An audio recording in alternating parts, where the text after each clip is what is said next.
वन्य प्राण्यांच्या उपचारासाठी जनुना परिसरात 10.45 कोटी रुपये खर्चून बांधण्यात येणारे हे ट्रान्झिट ट्रीटमेंट सेंटर लवकरच सुरू होणार आहे. खामगाव तहसील अंतर्गत जनुना किन्ही महादेव मार्गावर 21,880 चौरस मीटर क्षेत्रात हे TTC बांधण्यात आले आहे. त्याचे बांधकाम क्षेत्र 4782.53 चौरस मीटर आहे. त्यासाठी 3546.87 चौरस मीटर क्षेत्र वापरले जाते. प्रत्यक्षात जखमी, अपंग आणि अनाथ प्राण्यांना दाखल करण्यासाठी त्यांना शस्त्रक्रिया आणि औषधे देण्यासाठी पूर्णपणे सुसज्ज TTC आवश्यक आहे. या रुग्णालयात जखमी प्राण्यांच्या उपचारासाठी प्रथमोपचार कक्ष, शस्त्रक्रियेसाठी ऑपरेशन थिएटर, अतिदक्षता आणि आयसोलेशन रूम इत्यादींची आवश्यकता आहे. वन्य प्राण्यांच्या उपचारासाठी नागपूर खामगाव पासून 300 किलोमीटर अंतरावर आहे आणि परिसर किंवा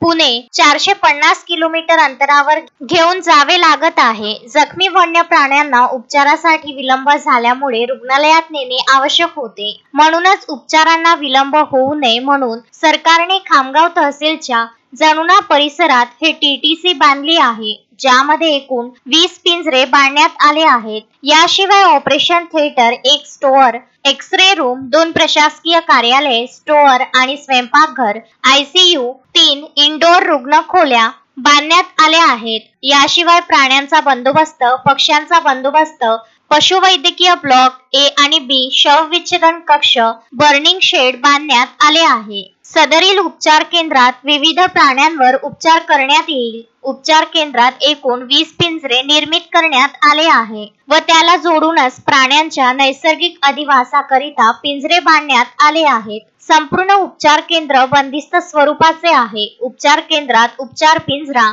नवजात प्राणी पिंजरा, पशुपालक रूम, भांडारगृह यांचा समावेश आहे. प्रत्येक पिंजऱ्यांमध्ये प्राण्यांकरिता अन्नकुंड, जलकुंड, फीडिंग विंडो, विश्रांती फलाट इत्यादी प्रस्तावित करण्याचे नियोजन आहे. प्राण्यांच्या विरंगुळ्याकरिता तडे, खोबणी केलेल्या लाकडी फांद्या, स्केचिंगसाठी झाडांच्या शाखा इत्यादी ठेवण्यात आली आहे. संपूर्ण उपचार केंद्रास अग्निशमन व्यवस्था उपलब्ध आहे. मोहम्मद फारूक, विदर्भ न्यूज, खामगाव.